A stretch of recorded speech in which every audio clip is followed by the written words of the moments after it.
Les affaires sombres de Donald Jr. Trump. On est en 2015. Donald Trump décide de se présenter au poste de président des États-Unis d'Amérique. Poste le plus puissant qu'un homme puisse espérer sur Terre. Au début, il fait peur à personne parce que personne ne mise sur lui. Et donc personne ne le calcule. Mais très vite, il monte petit à petit. Ses concurrents prennent peur et vont contacter un ancien agent des services secrets britanniques qui s'appelle Christopher Steele. Et le but de Steele, c'est de rédiger un rapport sur les liens qu'entretient Donald Trump avec la Russie. Il faut trouver des éléments qui pourront utiliser contre Donald Trump lors de sa candidature. Et Christopher Steele, il a le profil parfait puisqu'il connaît plein de monde en Russie, notamment au FSB, service secret russe. Il connaît énormément de monde, donc s'il y a des éléments contre Trump, il le saura avec ses réseaux. Et il est même capable, à travers sa société, de mettre sur écoute un citoyen russe. Pendant un an, Christopher Steele il va faire marcher ses contacts, ses réseaux, il va finir par rédiger un rapport avec plein d'éléments explosifs contre Donald Trump.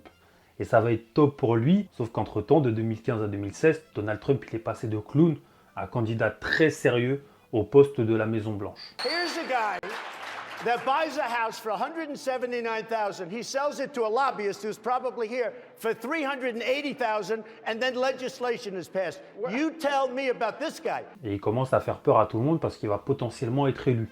Au point que la personne qui avait commandé ce rapport annule. Et elle laisse Christopher Steele avec le rapport sans le payer.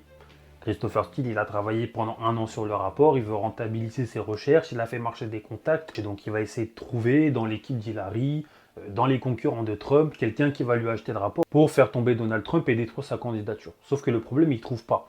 Il ne trouve pas et à un moment donné, il se dit bon, j'ai qu'une chose à faire, il donne ce rapport au FBI. Le FBI, ils analysent le rapport, ils voient les éléments explosifs contre Donald Trump et ils essayent de vérifier si c'est correct, si ça n'a pas été inventé. Christopher Steele, dans son rapport, il ne donne pas ses sources directement.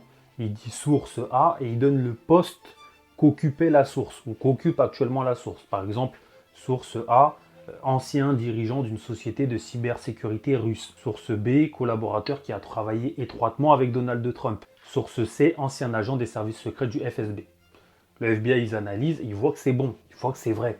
Ils sont contents et ils transmettent le dossier à l'administration Obama. L'administration Obama, il leur reste très peu de temps avant de quitter la Maison Blanche. Mais ils vont tout faire pour détruire la candidature de Donald Trump et faire monter leur candidat, Hillary Clinton. Et il reste deux candidats, il reste Trump et Hillary Clinton.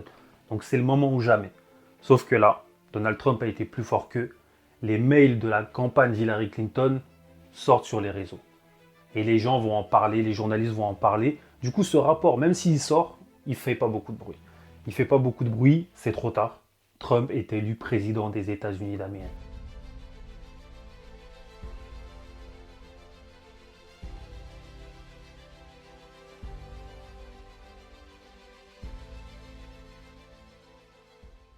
Et Trump, maintenant qu'il est président, il est intouchable.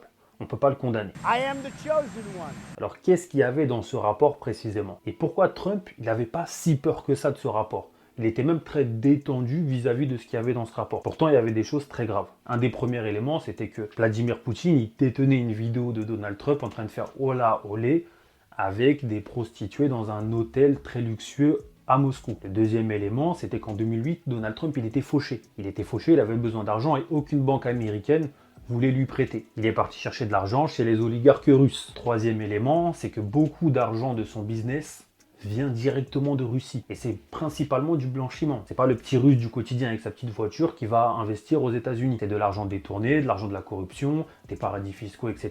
Et même le fils de Donald Trump, il le sait, il l'a déclaré publiquement, notre business dépend trop de l'argent des Russes. Avant de continuer, n'oublie pas de t'abonner. Faut que j'atteigne les 1000 abonnés pour activer la monétisation. Oui, je le dis, j'en ai marre de travailler pour YouTube gratuitement.